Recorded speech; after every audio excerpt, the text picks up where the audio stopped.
اتنی شدت کے ساتھ اس کے لیے تڑپو گے، اسی دن تمہیں مل جائے گا، اسی دن تمہیں دیدار ہو جائے گا. ویسی شدت اسی میں نہیں پائی جاتی. ایک سلام پڑھیں محمد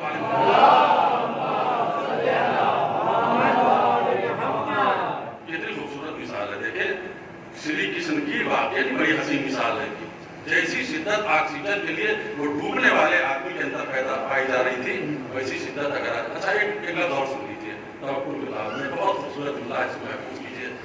اگر آپ مجھ سے کہیں میں پریشان ہوں، آپ میرے پاس آئے اور اللہ نے آپ کو سرمایہ بھی دیا ہے، بہت چیز امکانات بھی ہیں آپ کے پاس. آپ نے کہا مولانا سنا پریشان ہے. میں کہا بہت پریشان ہے. آپ نے کہا گھبرائیے نہیں، میں کافی ہوں آپ کے لیے. آپ کہیں گے پریشان، یقین جانیے مجھے بڑا اطمینان ہو جائے گا کہ آپ نے مجھے آرس دی ہے. قرآن گویا ایک طریقے سے شکوہ کر رہا ہے ہم سے اور آپ سے. ہم آپ کو تسلی دیتے ہیں، دلاسا دیتے ہیں تو آپ کو بہت زیادہ یقین ہو جاتا ہے کہ آپ ہماری مدد کریں گے. آپ مجھے دلاسا دیتے ہیں تو بہت یقین ہو جاتا ہے. قرآن پڑھیے. قرآن کا چھوٹا سا جملہ کیا ہے قرآن کا؟ الیس اللہ بکاف عبدہ. کیا اللہ اپنے بندوں کے لیے کافی نہیں ہے؟ اللہ قرآن میں کہہ رہا ہے کیا بندوں کے لیے اللہ کافی نہیں ہے؟ ہم بندوں پہ تو بھروسہ کرتے ہیں، اللہ پہ بھروسہ نہیں کرتے. ایک صلوات پڑھیں محمد.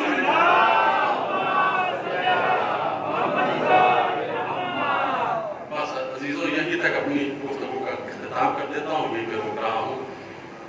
شب چہلم کل ہے، 2 دن باقی ہے. آج 18، کل 19، پرسوں 40. لفظ 40 صرف حسین کے لیے مخصوص ہے. اس کو آپ محفوظ کیجیے اپنے ذہن میں. کسی کے لیے لفظ 40 استعمال نہیں ہوا. تک کہ ہمارے ایک عالم دین تھے، ان کے باپ کا انتقال ہو گیا، کسی نے 40 لکھ دیا تھا. ان کی مجلس اشارے ثواب کے لیے 40 لکھ دیا تو بہت خفا ہوئے. خبردار کسی کے لیے لفظ 40 نہ لکھا کرو. مخصوص ہے لفظ امام حسین کے لیے، صرف حسین کے لیے مخصوص ہے. کیوں؟ اس لیے کہ حسین جیسا مظلوم دنیا میں کوئی نہیں. کل ایک بات کہی تھی اور اسی سے متصل ہوتے ہوئے ایک جملہ اور کہہ کر آگے بڑھنا چاہتا ہوں. شہزادے جناب علی اصغر کربلا کے شہیدوں میں سب سے چھوٹے ہیں، لیکن ان کو چھوٹا تصور نہ کیجیے گا. کبھی تصور نہ کیجیے گا کہ چھوٹے ہیں. قد میں ضرور چھوٹے ہیں. آپ ذرا غور تو کیجیے کہ جو لقب 7ویں امام کا ہے، وہ لقب جناب علی اصغر کا ہے. 7ویں امام کو باب الحوائج کہا گیا، جناب عباس کو باب الحوائج کہا گیا ہے، جناب علی اصغر کو باب الحوائج کہا گیا ہے. ہمارے علماء کی سیرت ہے کہ جب ان کے یہاں کوئی مصیبت پڑتی ہے ان کے اوپر تو وہ منت مانگتے ہیں. آپ جانتے ہیں ان کی منت کیا ہوتی ہے؟ وہ کہتے ہیں کہ یا اللہ تجھے جناب علی اصغر کا واسطہ، اگر ہماری یہ مراد پوری ہوئی تو میں ایک مجلس کروں گا جس میں جناب علی اصغر کا مصائب پڑھوں گا. یہی منت مانتے ہیں اور بڑی سے بڑی مرادیں حاصل کرتے ہیں. لہذا آپ سے بھی گزارش ہے کہ اگر کوئی مشکل مرحلہ آئے تو بہت زیادہ گھبرانے کی ضرورت نہیں ہے. کربلا کے اسم اعظم سے توسل کیجیے. امام حسین نے اسم اعظم کہا ہے اور نیت صرف اتنی کر لیجئے کہ اللہ علی اصغر کا واسطہ ہماری یہ مراد پوری ہوگی تو مجلس کریں گے، ذاکر سے ریکویسٹ کریں گے کہ جناب علی اصغر کے مصائب پڑھیں. علامہ مرزا قومی ان کے حاضرہ ہو رہا ہے، خطیب مجلس پڑھ رہا ہے. چاند رات آئی، خطیب سے کہا کہ میری جو مصائب پڑھنا جناب علی اصغر کا پڑھنا. اس نے کہا ٹھیک ہے.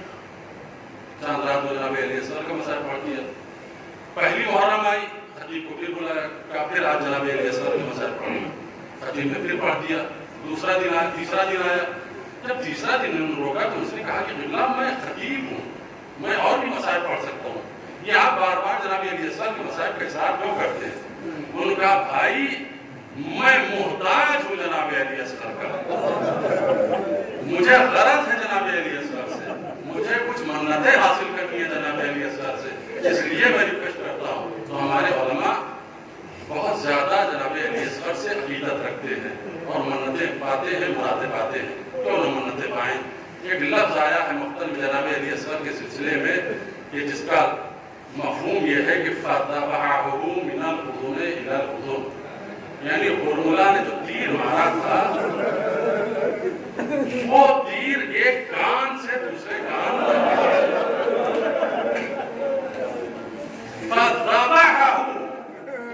اس تیر نے ایک کان سے دوسرے کان تک ذبح کر دیا علی اصغر کو۔ ہمارے بعض علماء سے اس کی تفسیر پوچھی گئی، ایک کان سے دوسرے کان تک ذبح ہونے کا مطلب کیا ہے؟ کہا تیر اتنا کاری تھا کہ جب تیر لگا ہے تو علی اصغر کی گردن جدا ہو گئی، علی اصغر کی گردن جدا ہو گئی۔ حسین ابن علی نے ماتم کرنا شروع کیا، حسین ابن علی نے رونا شروع کیا، اور ایک جملہ کہا شیعوں جس کو میں بار بار کئی مرتبہ مجلس میں دہرا چکا ہوں کہ علی اکبر شہید ہوئے، حسین نے آپ کو نہیں یاد کیا، قاسم شہید ہوئے، حسین نے آپ کو نہیں یاد کیا، لیکن ششماہے کا داغ اتنا عظیم تھا کہ جب بیٹے کی گردن جدا ہوئی تو بے ساختہ رو کے کہا شیعتی ما ان شربتم ما عذبن فاذکرونی، اے میرے شیعوں جب ٹھنڈا پانی پینا تو میری پیاس کو یاد کرنا، اے شیعوں کاش تم کربلا میں ہوتے اور دیکھتے کہ میں نے علی اصغر کے لیے کیسے پانی مانگا اور لعین نے میرے بچے کو ذبح کر دیا، کاش تم کربلا میں ہوتے۔ یہ شہادت اہل حرم کبھی نہیں بھولے۔ آپ مجھے بتائیے کربلا میں کتنے بڑے بڑے مظالم ہوئے ہیں۔ جناب علی اکبر شبیہ پیغمبر، جناب قاسم شبیہ جناب امام حسن، جناب ابوالفضل عباس شبیہ حیدر کرار، یہ سب شہید ہوئے، لیکن سید سجاد آنے والے سے کیا پوچھ رہے ہیں؟ یہ تو تھوڑی پوچھا کہ میرے چچا کا قاتل پکڑا گیا کہ نہیں پکڑا گیا، علی اکبر کا قاتل پکڑا گیا کہ نہیں پکڑا گیا، کیا پوچھا؟ یہی تو پوچھا تھا نا، یہ بتا ہرملا مارا گیا کہ نہیں، علی اصغر کا قاتل پکڑا گیا کہ نہیں پکڑا گیا؟ کیوں پوچھ رہے ہیں؟ اس لیے پوچھ رہے ہیں کہ جتنے گئے تھے سب نے حملہ کیا تھا، یہ کسی پہ حملہ کرنے نہیں گیا تھا، یہ کسی کو مارنے نہیں گیا تھا، یہ صرف پانی مانگنے گیا تھا اور اس کو ذبح کر دیا گیا۔ یہ ایک سوال چوتھے امام کا۔ پانچویں امام کے پاس ایک شخص آیا بنی اسد کا، جس کا نام ہے عقبہ ابن بشیر۔ عقبہ بہرحال نام ہے، باپ کا کیا نام نہیں معلوم۔ عقبہ آیا ہے، بنی اسد خاندان سے تعلق رکھتا ہے۔ جیسے ہی بیٹھا پانچویں امام کے پاس، پانچویں امام نے فرمایا بڑے ہی کرب کے عالم میں ایک آہ سرد کھینچی اور آہ سرد کھینچ کے فرمایا کہ عقبہ، بنی اسد کی گردن پر ہمارے ایک مظلوم کا خون ہے جو فراموش نہیں کر سکتا۔ آپ جانتے ہیں بنی اسد کو کیوں کہہ رہے ہیں؟ ہرملا اسدی تھا، بنی اسد کے گھرانے سے تعلق رکھتا تھا۔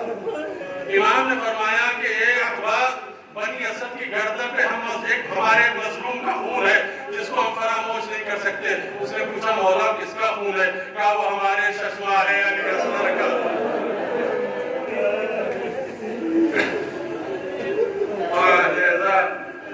یہ کل کی باتوں سے متصل ہونا تھا یہاں تک، اب آج کی منزل میں ایک بات سن لیجئے، وہ یہ کہ چونکہ ایام شہزادی زینب کبریٰ سے تعلق رکھتے ہیں، بی بی جناب زینب کبریٰ ان ایام میں اگر نہ ہوتی تو حسین کا ایک بھی بچہ زندہ نہ رہتا، سب کے سب ختم ہو گئے ہوتے۔ شہزادی آئی ہے اپنے بھائی کے جنازے پر اور یہاں پر ضد کی جا رہی ہے، شہزادی سے کہا جا رہا ہے اٹھو، سوار ہو، کوفے کی طرف روانہ ہو۔ تو شہزادی نے جملہ کہا تھا، بھائی کی لاش سے خطاب ہو کر فرمایا تھا، بھیا تیرا جسم مجھے روک رہا ہے لیکن تیرا سر مجھے بلا رہا ہے، بھیا تو مجھے بتا کہ میں کس کے ساتھ جاؤں، سر کے ساتھ جاؤں یا جسم کے ساتھ رہ جاؤں۔ ایک مرتبہ ایک لعین نے تازیانہ مارا، حسین کے جسم میں اندر سے آواز آئی، بہن خدا حافظ۔ ایک مرتبہ بہن سوال،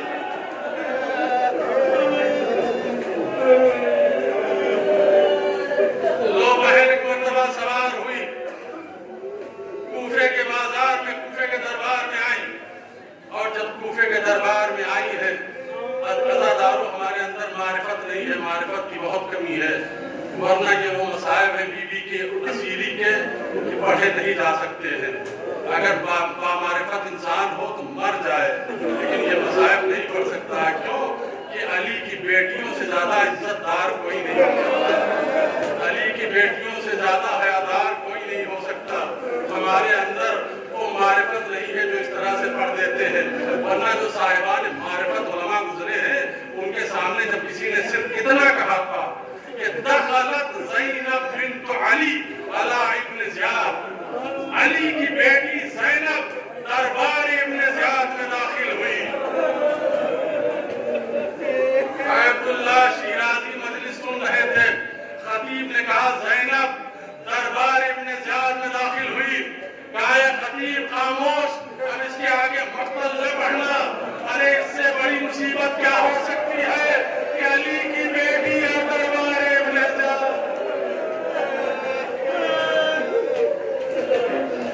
اس سے بڑی مصیبت کچھ نہیں ہو سکتی.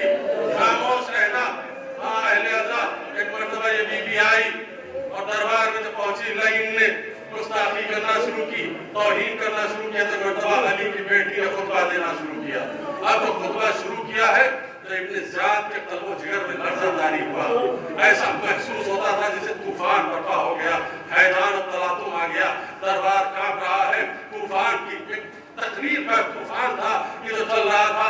سپاہی بھاگے ہوئے ابن زیاد کے پاس آئے. ابن زیاد علی کی بیٹی کا خطبہ روک لے، ورنہ اس خطبے کے طوفان میں تیرا دربار پہ اڑ جائے گا. اس نے کہا کہ میرے اندر ہیبت طاری ہو گئی ہے، مجھ میں ہمت نہیں ہے کہ میں زینب کو روک سکوں، میں علی کی بیٹی کو روک سکوں. اتنی ہیبت تھی خطبے کی کہ ابن زیاد کانپ رہا تھا. تو ایک مرتبہ اس نے کہا مشورہ تو خطبہ کیسے روکے؟ کسی نے کہا کہ میرا مشورہ ہے کہ کیوں روکو، کسی نے کہا کیوں روکو. کہا نہیں یہ مشورے کام نہیں آئیں گے. ایک شخص مقتل میں نام لکھا ہے عمرو ابن حریث، وہ آیا ابن زیاد کے پاس.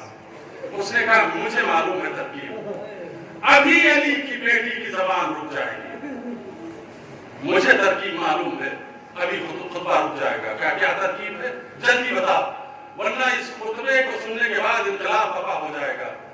کہا ترکیب یہ ہے کہ بہن اپنے بھائی کو بہت چاہتی ہے، زینب حسین کے بغیر زندہ نہیں رہ سکتی. 3 دن ہوئے اور زینب نے حسین کو نہیں دیکھا ہے. سرے حسین کو لا کے زینب کے سامنے رکھ دے، زینب کی زبان رک جائے گی. بہن کو دیکھ، بھائی کو دیکھ کے بہن رونے لگے گی. اور یہی ہوا کہ مرتبہ سرے حسین آیا. وہ تو درباری خطبہ سن رہے تھے، سب کے چہرے آسمان کی طرف بلند ہوئے. علی کی بیٹی نے دیکھنا شروع کیا کہ یہ سارے چہرے جو مجھے دیکھ رہے تھے، میری تقریر سن رہے تھے، ان سب کے چہرے آسمان کی طرف کیوں بلند ہو گئے. ایک مرتبہ بی بی نے بھی اپنی نظریں بلند کی. اب نظر بلند کی تو کیا دیکھا کہ چاہنے والے کا بھائی کا کٹا ہوا سر موقع نیزہ پر، حسین کا کٹا ہوا سر موقع نیزہ پر، خون اور خاک میں آغشتہ سر حسین. جب یہ منظر دیکھا تو بہن نے خطبہ روک دیا، روک کے مرثیہ پڑھنا شروع کیا. یا ہلالا لمست دماغ کمالا، اے میرے چاند تجھے تو کمال تک پہنچنے سے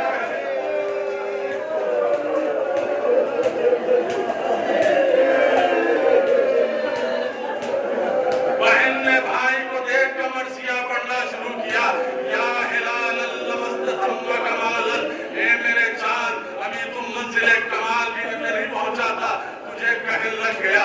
اے بھیا یہ معلوم تھا کہ علی اکبر مارا جائے گا، یقین تھا عباس کے بازو قلم ہوں گے، یقین تھا کہ علی اصغر شہید ہوگا، لیکن اے میرے بھیا یہ کبھی یقین نہیں تھا کہ تیرا سر منہ کے نیزہ پہ بلند کیا جائے.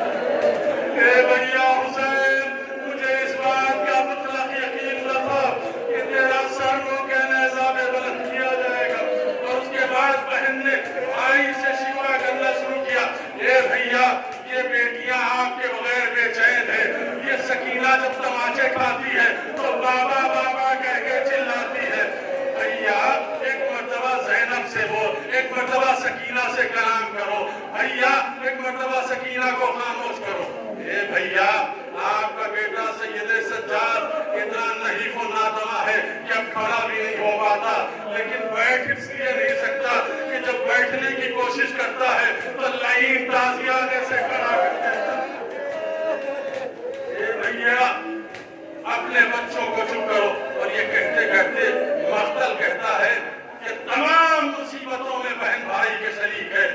اگر حسین نے بیٹوں کی قربانی دی تو بہن نے بھی دی، حسین نے بھتیجوں کی قربانی دی تو بہن نے بھی دی، لیکن ایک مصیبت ایسی تھی کہ جس میں بہن شریک نہیں تھی۔ بہن نے محسوس کیا کہ اس مصیبت میں میرا بھائی مجھ سے الگ ہے، میں اپنے بھائی کے شریک نہیں ہوں۔ وہ مصیبت کیا ہے بتاؤں؟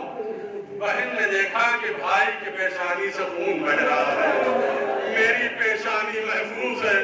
تو مقتل کا جملہ ہے فَنَتَحَتْ جَمِيلَهَا بِمَقْتَلِ الْمَحْمِلِ، بیوی نے چوب محمل سے اپنے سر کو ٹکرانا شروع کیا، اتنا سر کو ٹکرایا چوب محمل سے کہ شہزادی کی پیشانی باش باش ہو گئی، خون بہنے لگا۔